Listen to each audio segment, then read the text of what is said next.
What's on Your Minda contains honest, intimate, and uncensored depictions of mental health issues and experiences. Content and trigger warnings can be found in the description for each episode. Welcome back to another episode of What's on Your Minda? I'm Amanda. And I'm Diana. And we're clinical psychologists at Minda Psychology Services. My fun fact for this month is that I probably have an avoidant attachment style. Good on you for calling yourself out and being so vulnerable to the masses. Yeah. I'm a secure, attached individual. Wonderful. I hope to be. Again, I'm not perfect. Otherwise, I do have anxious tendencies. Why we're talking about this as our fun fact this month is because we wanted to talk a bit about attachment styles. Yes. Happy Valentine's Day to you and to you. Thank you. For watching. Yeah. February usually is the month of love. Love is in the air and so on. Mm-hmm. Right? I know people who like the whole Valentine's thing where they're like, this is the time for me to spend like my time or my effort or money on my loved one. Right? Mm-hmm. But then I also know a lot of people who are like, this is a capitalistic holiday that we need to spend money and it doesn't make any sense, and it's, you know, something that a lot of people go out of their way to avoid. You know, they don't adhere to it, or they don't actually celebrate it in that way, which is your choice. But I'm curious about that. Like, why would people have such differing opinions on this holiday? True. I'm also curious too. Well, I wish we can ask the audience right now. Yeah. Please tell us. Yeah, tell us if in the you can. comments. What are your thoughts on it? Maybe we can share what we think about it. I used to see it as a very, like, whatever. Oh my God, Valentine's, bleh, right? Like, who celebrates Valentine's? But I think more recently, I have a lot more openness in general about it, and I probably see it as, hey, if you want to celebrate it, you celebrate it. Good on you. If you don't want to, that's completely fine. But I don't hate on it myself anymore. Okay. Yeah. Self-growth. Congrats. Thank you. Thank you so much. What about you? What are your thoughts about it? I think it's been pretty consistent since I knew about Valentine's Day. It's pretty neutral. Yeah. I don't take it too seriously. I think it's just another reminder or just a great platform to showcase your love to someone, even if it's during Valentine's Day. You know, I know some people, they're like, oh, you can always show someone love every single day. Yeah, I get it. Yeah. I agree. Do it if you want to, Yeah. and if you can. But it's also fun if they like, they need a physical reminder like Valentine's Day to be like, okay, let's kind of slow things down. Let's Date night. Yeah, let's Yeah. take a moment to just like reminisce on our relationship or like show each other appreciation and love. Yeah. I think it's fun. Like, it's just, you know, like I think mentioned multiple times, life is pretty serious, life is pretty hard. So I think it's fine to just have another event or another reason to just celebrate and do things for fun. Yeah. You know, and it's in the spirit of love, so why not? I have a pretty neutral stance on it. Yeah. But yeah, let's talk a little bit about, I guess, relationships. People are talking more about attachments.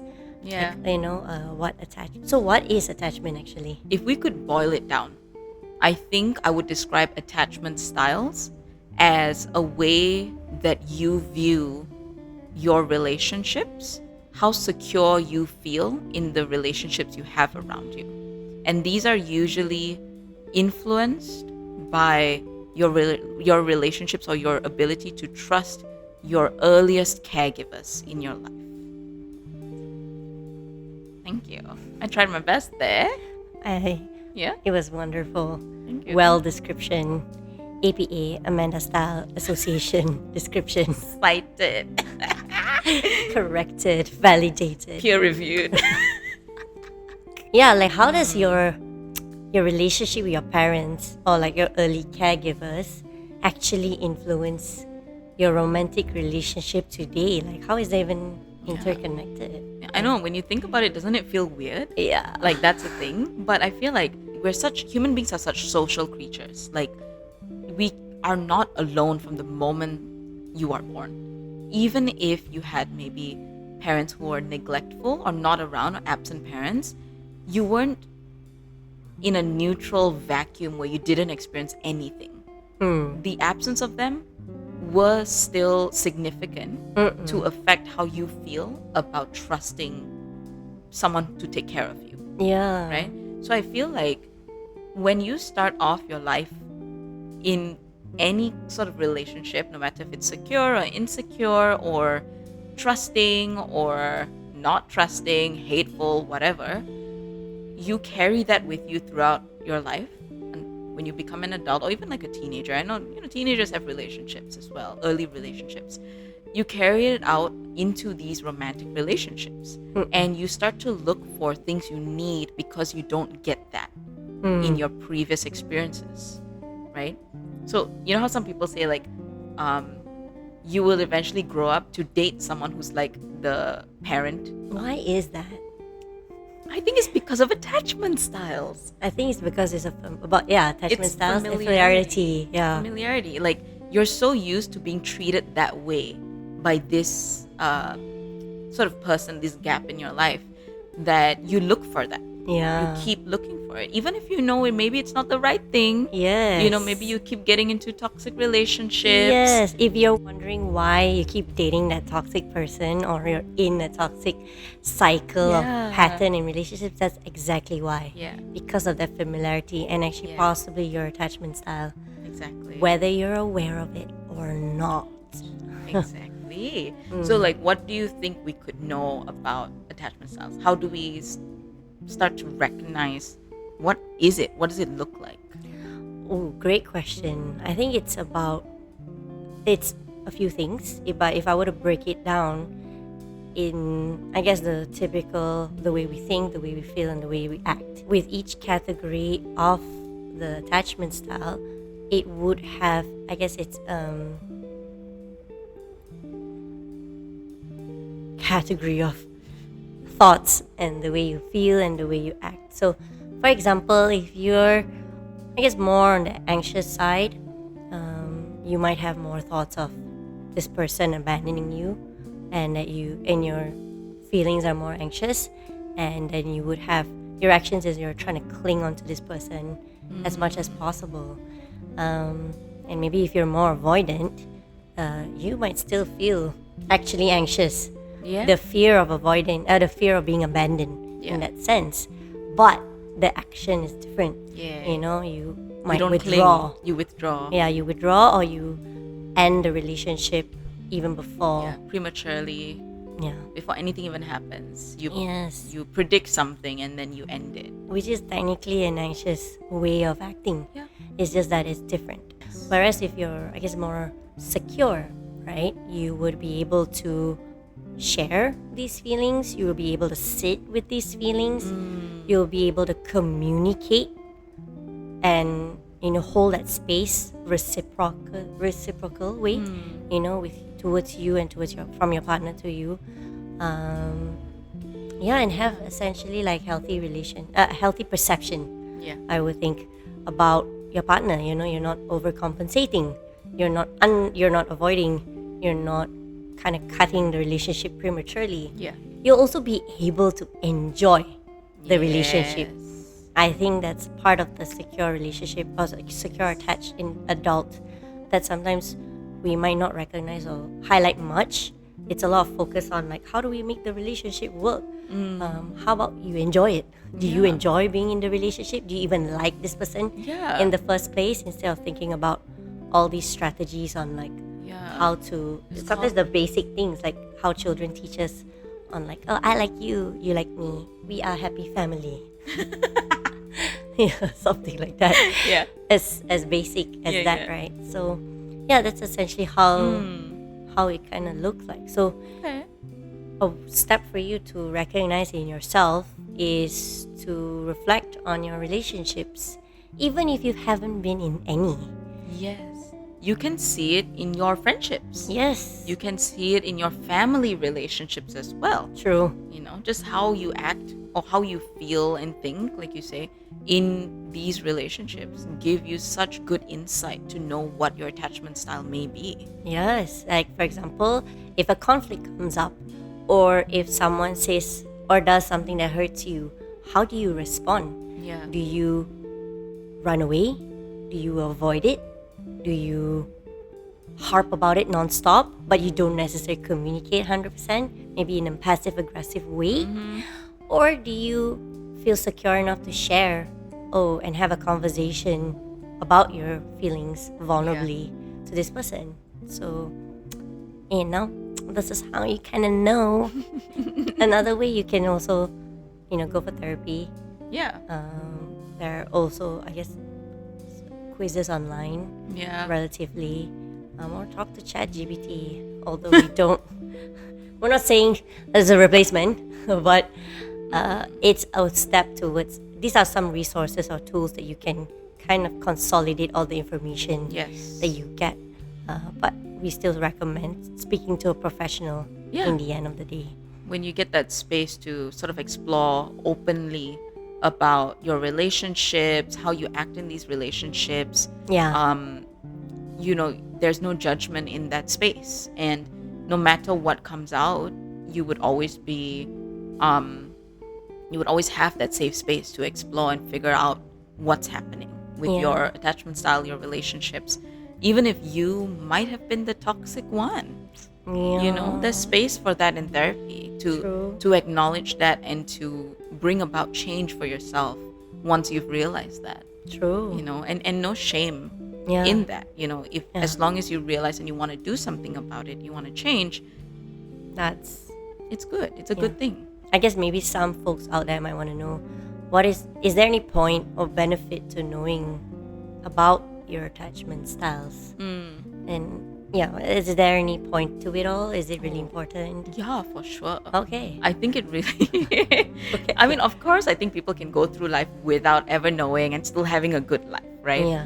But I think it's just another part of yourself that is good to know and to have insight about, because like I said earlier, human beings are social creatures. You will have relationships throughout your life, be that romantic relationships, friendships, work relationships, family, so many things. So I feel like if you're not aware of how you are in these relationships, especially if you're not securely attached, but you are in fact insecurely attached in a lot of your relationships, it is so helpful, extremely important to know, so that you can figure out, maybe this is why you don't feel satisfied. Maybe this is why you don't feel happy in your relationships. Maybe this is why you always wonder, why don't people love me enough? Why do I always need to put in so much effort to seek validation or to find love? This could help you find those answers. Facts though. Yeah. Clarity. Yes, clarity.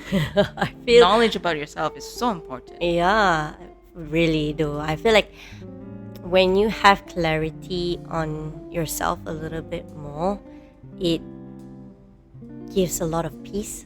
Yeah.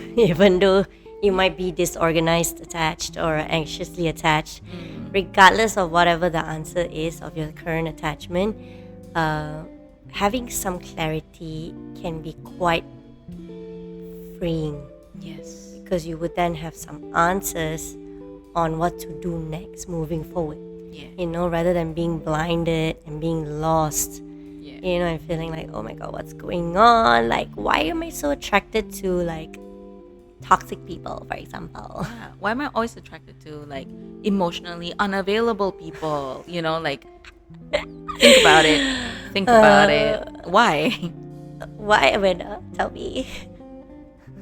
The thing is, I'm not. Okay, good. Okay, I think that's a good thing to talk about. When you're more of an avoidant attachment style, I'm kind of the emotionally unavailable one. I'm working on it. It's not perfect. I am getting closer to secure attachment. That's wonderful.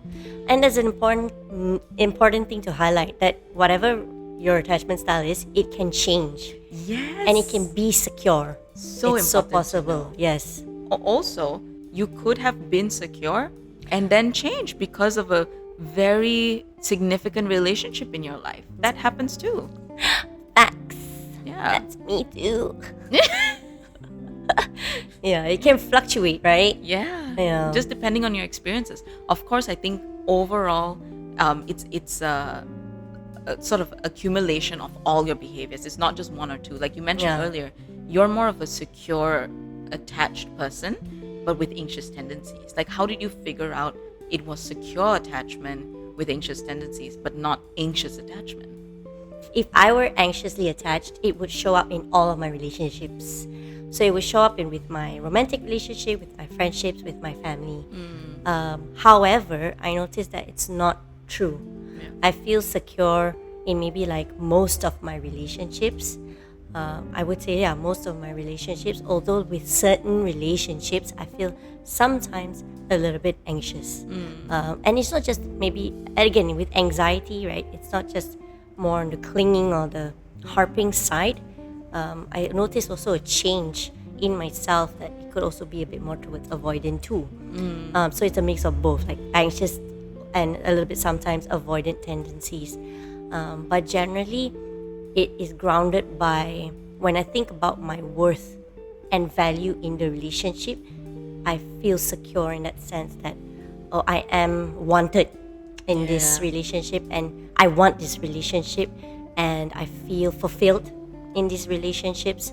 I feel like I can share and I am emotionally safe in these relationships. So that's how I kind of know. Again, it's not perfect. It's like not because also there are people in my life who are not securely attached. They are probably more avoidant. I believe, I feel a lot of people in my life are avoidant. But the clarity has been, for me personally, when I'm able to say that and I'm able to see that, it's extremely relieving. Because it feels like, wow, everything makes sense as to why like some people behave like this, or why some people respond like this, or why I feel maybe like satisfied maybe at this level with this relationship and so forth. So that's why I really emphasize on, like what you said, the importance of understanding it. And but that's how I can, going back to the earlier point, that's how I actually know I genuinely feel pretty secure. How about for yourself? Yeah, I was thinking, how did I know that it was avoidant and not secure attachment with avoidant tendencies? Is because you're right. I see it in almost all my relationships that I would probably prefer to avoid than to face whatever is necessary to talk about, right? And I think, but again, there's like, I don't mean to like bring up ADHD all the time, but unfortunately, it's the brain I have. It's okay. It is me also. Yeah. Being neurodivergent and having certain like traits or symptoms of it can also come out in these behaviors, these characteristics. So for example, in ADHD, we have something called rejection sensitivity dysphoria.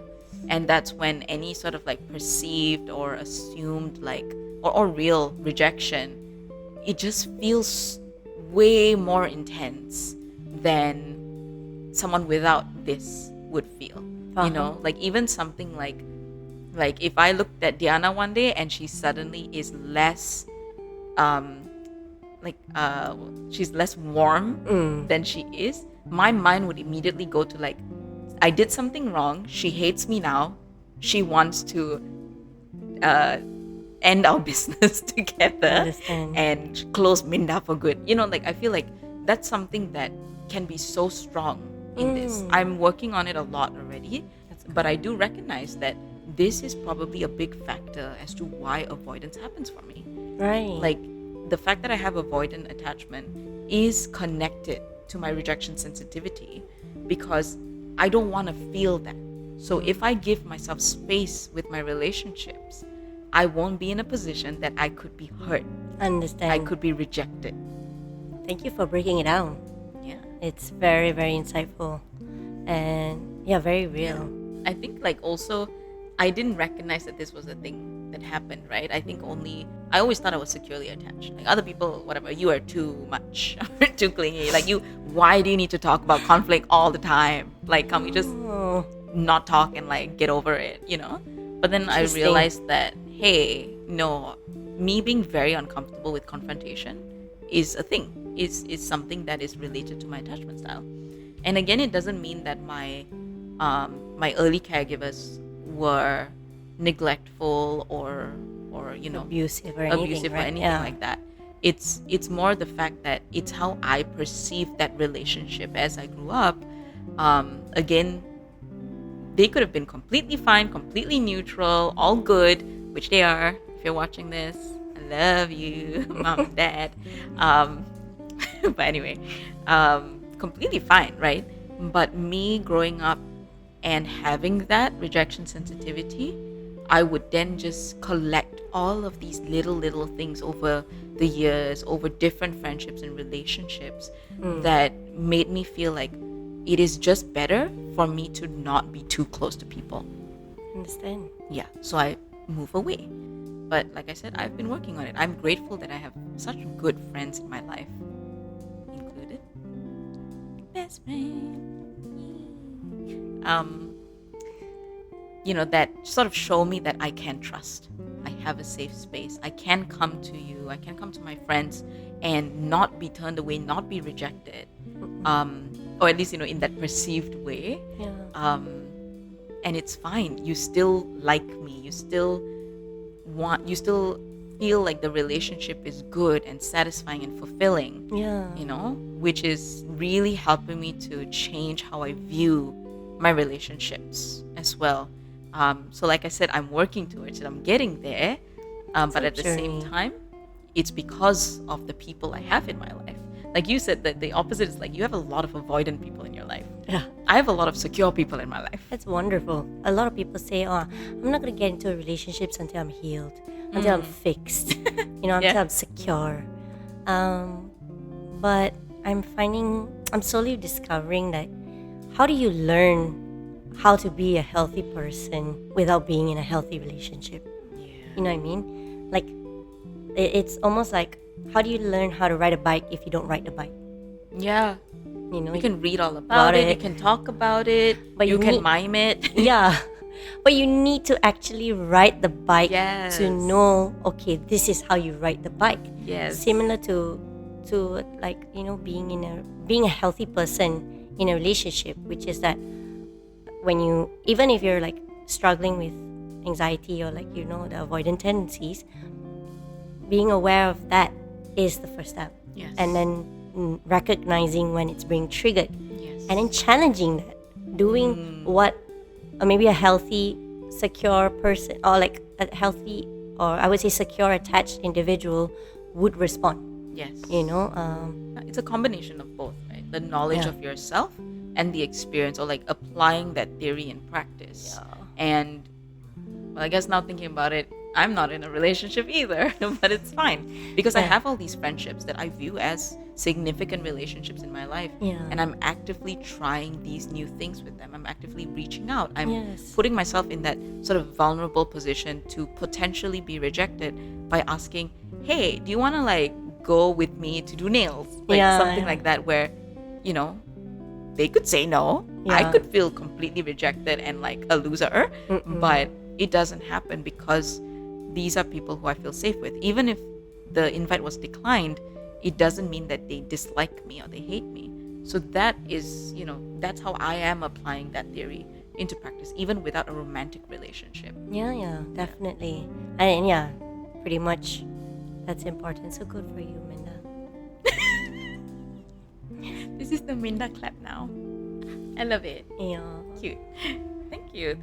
So earlier we were talking about recognizing these tendencies in yourself, or I guess these behaviors and patterns in yourself. What about in other people? Yeah, we did say like, when you keep ending up in relationships with like emotionally unavailable How do you people, recognize? how do you know? Yeah, That's a great question. I think probably a very vital question, right? Yeah. But before we get into that, something popped in my brain. Yes. Which is actually I just want to highlight, if you're struggling actually to recognize these quote unquote red flags in other people, don't beat yourself up too much about that. Yeah. Because of the very fact of that familiarity, because of the very fact that that is the behavior, even though it's unhealthy, it's the thing that you know, and it might be the only thing you do know. Yeah. And that as an adult, now that you want to change or be like, take that step towards looking for something different, it can feel awkward, it can feel uncomfortable, it can also feel really, really foreign. Yeah. So, and you might not recognize it immediately. So I think that's such a good point to say, like, you wouldn't know sometimes. Kan. And sometimes I've noticed some people say when there's a good person, they feel like there's no chemistry, like it's boring. Yeah. And I'm like, yeah, because they're like not toxic. Right? Like, I mean, most of the time when some people come in, some clients, I would say, come and ask about, like, about this guy or this girl, Person. I just don't, I don't feel that like intense passion. I'm like, the intense passion you're talking about is like arguments and asking when the other person is going to reply you, like all those things that you have to, there's a lot of stress. And when that stress is gone, you may not recognize that this is a good thing because it feels boring. Yeah, so that would probably be one of the ways to tell, a possible way to tell that, hey, maybe this person is good for me. Because we don't have that intensity, that stress that I'm used to.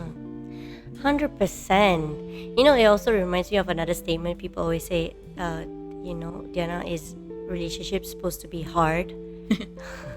It's a very difficult question. Yeah. Because Difficult. obviously relationships are not always easy. Sometimes it can be challenging. But I would say also a good a good balance of it. Like ideally not too difficult. Like difficult but manageable. Like you can do something about it, right? And that there is growth, I think. And there's also learning that happens. Yes. But if you're completely stuck in the same cycle of the same arguments, Keeps happening again and again. that would not necessarily be as helpful. Yeah. And be curious about that. I always think about if you're feeling lost, if you're feeling like I don't know what to do, don't know where to go, leaning into yourself, be curious with yourself, try your best to lean into your emotions, to just listen and be like, how do I feel? What do I feel about being in this relationship? Like, how does this person make me feel? How does this relationship make me feel? Yes. Am I feeling good about myself? Do I like myself in this relationship? Yeah. Do I like who I am with this person? Yes. In this relationship. Yeah, and it's to, I guess, lean into, does this relationship fulfill you in that way? Yeah. Or is serving you according to what you want, or is it gotten to a point that, your heart is not in it anymore? Yeah. So yes, Amanda, I wanted to know from your perspective, what are some non-negotiables and red flags you think, as we seek out there into relationships, either, with partners or with friendships or even with like colleagues, with family? What do you think is things that you can control within this relationship? What are some non-negotiables you think are worth for you personally? For me personally, like the first thing that comes to mind is because of my profession as a therapist, if someone has a negative view on therapy or mental health support, that's not negotiable for me. Like if they're open to it, to changing their mindset and their view, that's great, right? But if they're like, no, I completely believe therapy doesn't work, it's a scam, all therapists are frauds and, crackpots, then I'm like, okay, I don't ever want you in my life, because obviously this is my life's work, it's my passion. Like I truly believe that this is something everyone needs and can use in their life. So to receive, I think, an opinion like that, it's not, I would not want to be closer to that person. So that's like a very general thing, right? But obviously it does affect relationships and friendships as well. if people think this way. The majority of the very close people in my life are 100%, what's the word? Endorsers of therapy, supporters of therapy, That's right? great. So that's nice. But I think apart from that, communication is always a big thing. I think if there's True. not particularly bad communication, but the lack of communication and the lack of trying for communication. Yeah. That part of it is probably a big red flag for me, because even if you're mad at me, I would at least like to know that you're mad at me. Yeah. Like, at least talk to me. Like, you'd probably make me cry, but that's okay. At least I know. True. And then I could do something about it, rather than you Yeah. keeping it in, simmering away, boiling away, and then I never find out, or I find out later and things are too late, right? The avoidant way of doing things. The avoidant way. So the thing is, I see that in myself, and I really try my best to not make that something in my relationships anymore. That's great. Good for you. Thank you. Yeah, I think like sometimes also, like, again, the ADHD thing is, even though I have I have an avoidant style, I do have impulsive tendencies, and I may blurt out things in the heat of the moment when I'm feeling intense emotions. So in that way, I will probably never have the opportunity to fully be avoidant, because my brain just takes over and goes, you know what you did to me? Yeah. Oh my god, I hate you. Like, like those kind of things come out impulsively. So I can't say much there, but I'm trying my best to not do lack of communication. That I feel is a big red flag for me. Yeah. Nice. What about you? Like the basics, like, not being abusive, you're not hurting someone. Yeah. But That's like assuming the baseline. that the baseline of, like, let's go higher than that, right? Let's set the bar a little bit higher. Yeah.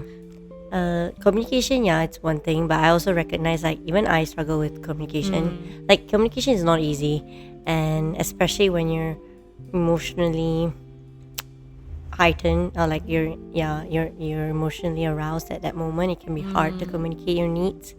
Yeah. But I like how you highlighted, like, the effort, Yeah. the wanting to try is the most important thing. Yeah. Either way, a sense of openness.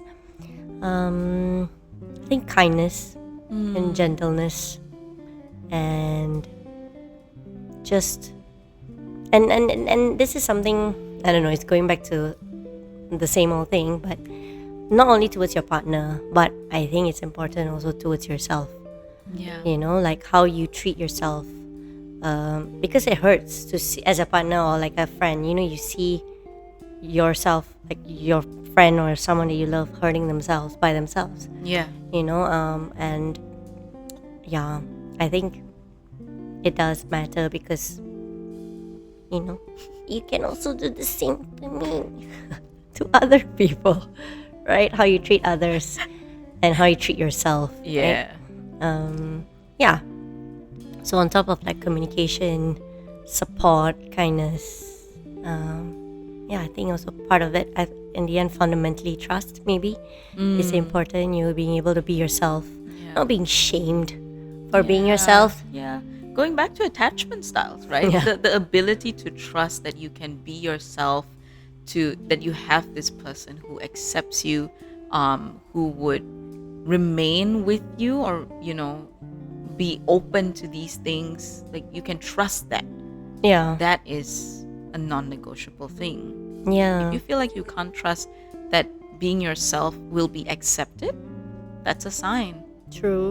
That's a red flag, right? Yeah, it I is. think, yeah. Being yourself, which kind of goes into, I guess, the opposite of all of those would be the green flags. You being able to be yourself. Yes. You feeling safe to be yourself. Yeah. You being able to express your emotional needs, and your emotional needs, whether or not they're being heard, depends on the other person's capacity.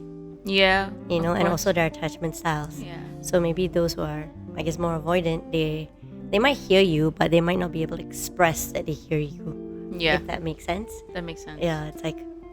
But then again, that's where the communication part helps, where this may have been a conversation before True. that, when you need it, right? Before you need it, you have that conversation to say, hey, I can be here for you, but I may not reach out for my own needs. And I may tend to go into like an avoidant thing there, but I would love it if you could maybe reach out to me if you see this happening. So that's a good way to just like set the tone for future needs. True. I mean, communication in the end Yeah. is the key to a relationship. Why? Because in the end of the day, your partner or whoever can't read your mind. They can't read your mind. Oh my goodness. 100%. Yeah. That part I feel is like everyone needs to know this. Everyone needs to know this. They can't read your mind. Can't read your mind. And I think that's where a lot of miscommunication comes from, because we expect people to. Yeah. You know, we think that they should. Aren't I showing enough of like signs that they should know? I'm like, no. People are different, you know? Like if you have someone maybe who's like highly empathetic or highly sensitive, or someone who's like exactly like you, and then you do a thing and they're like, oh, if this person does a thing, means this is what they feel, because if I were to do that thing, this is what I would feel. That can happen, yeah? But usually you don't get to be in the relationship with exactly the same person as you. True. Therefore, they can't predict those things. You need to tell them. I mean, going back to Valentine's Day, if you want flowers, tell them that you like having flowers. True. You know, like, and it doesn't mean that just because you tell them means they're gonna do it not because they want to do it, but because you asked for it. They're doing it because they love you and you asked for it. Yes. If you asked for it and they still don't do it, that's bad, right? But if you ask for it and they do it, isn't that a good thing? True. You know? You know. They wouldn't know otherwise. Yeah. Unless they've had exposure for other things in life before and do this because it's natural to them. True. But I can also sense some of you might think, oh my god, I'm so tired of asking what I want. Like, why is the load on me? Yeah. That mental load. I get that, and sometimes that be life.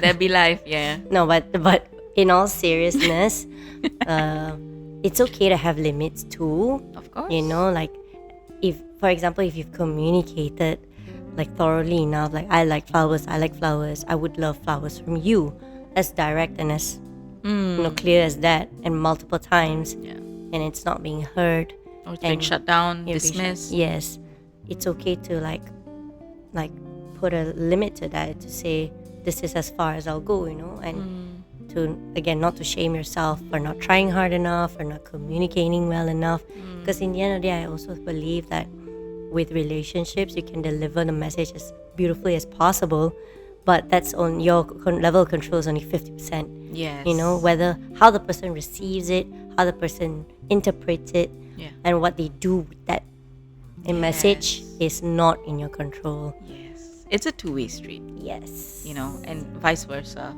How are you interpreting their messages or their communications to you? Are you seeing silence as a really, really bad thing, you know, or are you seeing it as a sign of something else that you could talk about? True. You know, if you're the person who keeps getting messages about like, I want flowers, are you interpreting it as, oh, this person is very materialistic, you know, and then you're like, oh, I don't want to enable that. You know, so why is that interpretation happening? Yeah. You know, all these kind of things we all have, again, going back to relationships being influenced by our experiences. Yeah. You know, exactly. And that goes back to why the whole concept of attachment styles can benefit a person's journey of self-actualization and, you know, just fulfillment in your relationships for these exact reasons and examples and moments. So you would understand, I don't want that, and I don't want this, or I want that. Speaking of which, I think I want to close on one last question. Yes. For the both of us, I want to know, what is your love language? We suddenly look at the spike there. I was shocked. I know. Love language. My goodness. Do you know? I think I know, but like, it's hard to pinpoint because I think you mentioned this much earlier. When you have an avoidant attachment style, there's also a big tendency to avoid emotions and feelings. And you know how I mentioned earlier about me not liking Valentine's Day when I was younger? it is the same for like romantic movies when I was younger. And then I learned otherwise because back then I was avoiding feelings of I don't have that. I don't like that I don't have that. And so basically these things are bad. Valentine's Day is bad. Romance movies, romance books are bad. I don't like it. It's gross. Bleh, right? But later I'm like, oh, it's because I felt lonely. It's because I didn't want to reckon with the fact that I felt lonely, like that's hard. So I avoid that, but going back to love languages, so it's hard to know. Just a pause. Well done for saying that, because that's like not only takes a lot of knowledge and like honesty with yourself, Yes. but a lot of courage and bravery to say it out loud. To all of you watching, well done. thank you for listening. I appreciate the space, Yeah. holding space for the lyrics of Defying Gravity. Love languages, just to remind myself and the audience. There's gifts, Acts of service, physical touch, quality time, and words of affirmation. words of affirmation. Correct. I have to do it on like eliminating basis. It's okay. Yeah. It's Your not words of process. affirmation because it feels odd to receive it sometimes. Oh, interesting. And I feel like sometimes I cannot articulate it back. Oh. I don't have that ability to properly articulate when I truly feel like I want to tell someone I love them. Understand? Yeah. I feel ew. Gross. I love you. No, but thing is, I don't feel gross. I feel like I Okay. want to tell, but I It's feel like the words are not enough. Oh. That's why I'm like, I don't think it's words of affirmation because Okay. it just doesn't feel satisfying. to do Understand? it. Not quality time either. I don't know why, but I feel like if I spend too much time with someone, I'm like, it's enough. Thank you very much. I'm done. Right. So not quality time. So not words of affirmation, not quality time. Most probably, it is acts of service and physical touch.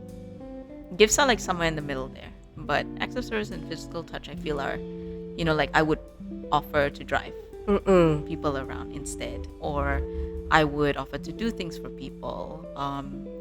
If you say like, hey, I can't do this thing, I'm like, hey, come, let's talk about it. Like, I'll help you with it and stuff like that. Like that's how I show that love. And then physical touch is probably a Hug. hug. Yeah, physical touch. I would say it's like being physically close with someone. That's how I'm like, oh, we're close now. Like that's how I know. Understand. Great job. Yeah. on identifying that. Yeah. How about you? I know that was a journey for me to identify it right now, right here. Yeah. Probably because I don't really think about it a lot. But how about yourself? What do you think? The thing is, you do words of affirmation a lot. Interesting. I don't know if it's just with me. I don't know. I get it a lot from you. Understand. I think I've told you before, like your praise or like affirmations are so articulate and so loving and has so much thought into it Wow. that makes me think it's words of affirmation. Wow. Thank you. I didn't know that until right now. I wouldn't think that because I No? would think like my language or vocabulary, like what you said, like I feel it's hard to express in words. It feels like it doesn't feel enough. Yeah. Okay. But I don't think so. I think I agree. But I don't know. It's not words of affirmation. I would say that would be like maybe number 3. Yeah. Any idea? Kalau tak tahu tak apa. It's just a fun. Yeah, I would like to guess though. I would like to guess. Let me think. I feel for you, I think physical touch is there. And perhaps quality time? Oh my gosh, you hit the nail exactly 100%. Really? Yes. That's my top 2. Awesome. Quality Okay. time and physical touch. You know how I'm figuring that out? how? With your daughter. Oh, how? Because I feel like sometimes you are happiest when you are physically in contact with her. True. And when you spend a lot of time with her. True. You feel like your best and you feel like very loved and loving in return. True. Yeah. Oh, wow. Thanks for the observation. That's so helpful. Now I know that it shows in that way. But yeah, I agree. Like for me, definitely the number 1 was quality time. Like I just feel so good that when we do activities together, Like, I enjoy my one-to-one dates with my friends, with people, and that's how you get to know me closer, and like how you can, enjoy my love as well. And I really like that because I will journal about it always. I love that. Yeah.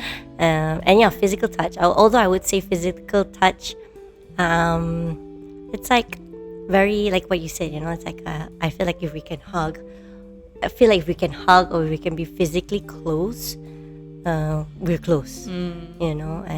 But like I need that physical touch. I need that hug. I'm a huggy, cuddly kind of person. I would say then it would be like words of affirmation and acts of service is like the same. Maybe the third one. And not to say like I don't appreciate gifts. I actually love gifts. Yeah. And I think it's a cool way to express love. Yeah. I know a lot of I feel like people in my life are really great gift givers. Like, because gift is like it's very specific, like you gotta observe them, you gotta know them, and then you see like, okay, how do I give this object that will enrich their lives, and they would be able to appreciate it and like feel the love, but I would say it's the lowest because I'm so bad at that. So it's nice to see how they view you. Yes. But you know that this is not something that's reciprocable for you because of that. Like, I'm not able to express my love through gifts very well. It's like the worst for me. Yeah. I struggle with gift giving. It's a lot of, I think, could be because of the perfectionism, could be also because of the anxiety. I'm like, I can't 100% read this person's mind, Would they like that? Yeah, would they like- enjoy this? Exactly. So it's like it's a lot of pressure, Right. and it becomes a thing that I actually really don't like to do. Yeah. I don't like giving gifts, but I used to avoid giving gifts to avoid the sense of rejection that I perceive rejection. Yes. Hey. But I'm trying to work towards that, to challenge that more Yeah. and just do it anyways. Yeah. With the same kind of approach of like, oh, this is something I think they would like. Whether or not they will like it or not, that's out of my control. But this thing reminded me of them, and I'm gonna get them that. Yeah. So yeah, but I think I read in general about love languages is that we do appreciate love, or receive love in all 5 ways. Yeah. It's just that which one resonates with you the most. So I feel that. I agree that like with quality time, I'm like my best. Like I know what to do. I feel so confident, so in myself. Whereas when it comes to like gift giving, I'm like, oh my god, this is so hard. Like I'm struggling with this. But yeah, like, and I thought also with words of affirmation was like quite also something that I struggle with. But when you shared that with me, I think, oh, I didn't realize that over the years, maybe perhaps there is a shift in, I guess, being able to express love in that way. Yeah. It's nice to recognize this as well. As you were saying that, and I was just thinking, the people in my life, most like for example my family, people I spend the most time with, they're all acts of service people. Wow. Like, Cool. so I think that's where a little bit of it rubbed off on me as well, that this is how I know how to receive and give love. That's interesting. Yeah. So it goes back to actually how your environment. Again, back to your experiences, back to what what you grew up in, what you learned. It's so impactful, more than you Definitely. think. I mean, if you're interested to know more, we always have to plug. We are a service after all. True. Yes. If you're interested to know more, about this, and you want to just explore it in an open way, therapy is the way to go. And I feel like with everything we talked about today, maybe that gives you an idea of how we would approach it in our sessions. Like we're not going to shame you, we're not going to judge you, and I feel like that's what you need in a therapist, especially to explore these kind of deep-rooted stuff about yourself. And with that, we are open to hearing any questions or comments that you have. Comment here on YouTube or on Spotify if you're listening to it. Give us a like, subscribe, follow us. You can also reach us through DMs at Minda Psychology on Instagram, or through email at hello@mindapsychology.com, or visit our website at mindapsychology.com. This has been What's on Your Minda. Stay tuned. We'll come up with another episode next month. See you then. Bye. Bye-bye.